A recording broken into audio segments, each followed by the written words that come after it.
Ada sebuah kisah yang sangat indah syarat akan pelajaran berharga yang disampaikan oleh Al-Imam Al-Bukhari dalam sahihnya dari sahabat Abu Hurairah radhiyallahu ta'ala anhu. Manakala Allah Subhanahu wa taala menurunkan firman-Nya kepada Rasulullah sallallahu alaihi wasallam, "Wa andir ashiratakal aqrabin." Wahai Muhammad sallallahu alaihi wasallam, berikanlah peringatan kepada kerabat keluargamu yang terdekat. Segera Rasulullah sallallahu alaihi wasallam mengumpulkan kerabat keluarga beliau. Beliau mengatakan, "Wahai sekalian kaum Quraisy, tebuslah diri kalian dari azab Allah Subhanahu wa taala dengan tauhid, dengan la ilaha illallah, dengan mengikuti Rasulullah sallallahu alaihi wasallam, dengan amal saleh.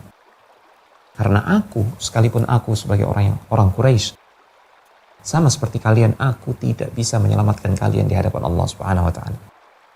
Jika kalian tidak bertauhid, jika kalian tidak beramal saleh."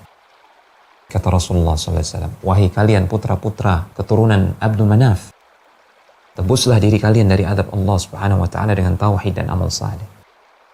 Aku sama sekali tidak bisa menyelamatkan kalian." Bahkan sampai-sampai Rasulullah berkata kepada pamannya, "Wahai Al-Abbas, putra Abdul Muttalib, selamatkanlah dirimu, tebuslah dirimu dari azab Allah Subhanahu wa taala. Karena aku sama sekali tidak bisa memberikan manfaat bagimu, tidak bisa menjadi penyelamat bagi dirimu. Yang bisa menyelamatkanmu adalah tauhid, keimananmu, dan amal saleh." Rasulullah juga berkata hal yang sama kepada bibi beliau Safiyah. Bahkan beliau berkata kalimat yang sama kepada putri beliau, darah daging beliau, "Wahai Fatimah, putri Rasulullah SAW, putri Muhammad SAW, mintalah hartaku yang engkau sukai, aku akan berikan. Namun tebuslah dirimu dari azab Allah Subhanahu wa taala, karena aku, ayahmu ini, sama sekali tidak bisa menyelamatkanmu di hadapan Allah Subhanahu wa taala." Hadis ini sahih, diriwayatkan oleh Imam Al-Bukhari dalam sahihnya. Pelajaran yang pertama dari kisah ini, Rasulullah SAW sebagai manusia yang paling dicintai oleh Allah, paling mulia nasabnya, Rasul dan Nabi yang paling tinggi derajatnya, beliau tidak bisa memberikan jaminan keselamatan, tidak bisa menjadi jaminan keselamatan bagi keluarga terdekat beliau sendiri.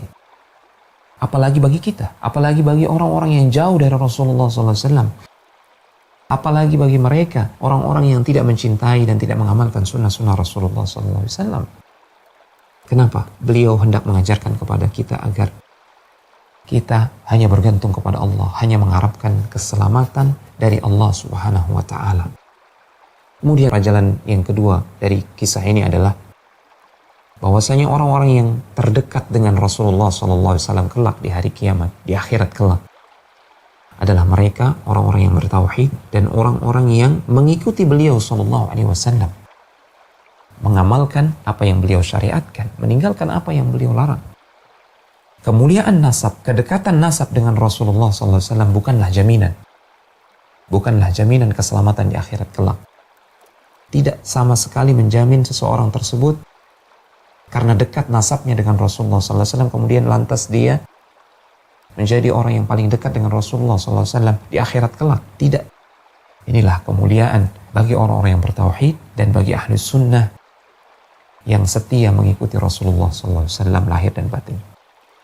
Kemudian pelajaran yang ketiga, lihat bagaimana Rasulullah SAW mendidik keluarga beliau untuk hanya bergantung kepada Allah Subhanahu wa taala, agar bersandar dan bertawakal mengharapkan keselamatan dari Allah Subhanahu wa taala, agar mengedepankan tauhid, amal saleh.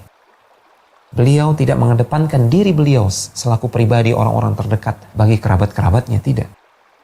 Karena beliau ingin mengajarkan kepada kerabat-kerabatnya, hendaklah kalian bergantung kepada Allah Subhanahu wa taala. Jangan berharap kepadaku, berharaplah kepada Allah semata. Rasulullah SAW tidak ingin dikultuskan secara melampaui batas oleh orang-orang yang terdekat dengan beliau sekalipun secara nasab, apalagi oleh orang-orang yang jauh dari beliau secara nasab. Rasulullah SAW mengajarkan kepada keluarga beliau dan kepada umatnya secara umum agar kita semua bergantung hanya kepada Allah Subhanahu wa taala.